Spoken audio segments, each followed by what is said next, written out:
Bangladesh supreme কোর্টের আইনজীবী ও বিএনপির ভারপ্রাপ্ত চেয়ারম্যান তারেক রহমানের মানবাধিকার বিষয়ক উপদেষ্টা ব্যারিস্টার আবু সালেম মোহাম্মদ সায়েমের পিতা এবং চ্যানেল এস-এর ভাইস চেয়ারম্যান মনোয়ার হোসাইন মইনুলের শ্বশুর মোহাম্মদ মফিজুল্লাহ ইন্তেকাল করেছেন। ইন্না লিল্লাহি ওয়া ইন্না ইলাইহি রাজিউন।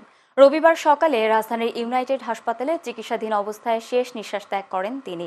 মৃত্যুকালে তার বয়স হয়েছিল প্রায় ৮০ বছর। তিনি স্ত্রী, সন্তান, আত্মীয় স্বজন সহ অসংখ্য গুণগ্রাহী রেখে গেছেন। সোমবার সকাল 10টায় নোয়াখালী জেলাধীন সদর উপজেলার বড় জামে মসজিদের সামনে তার প্রথম জানাজা অনুষ্ঠিত হয়।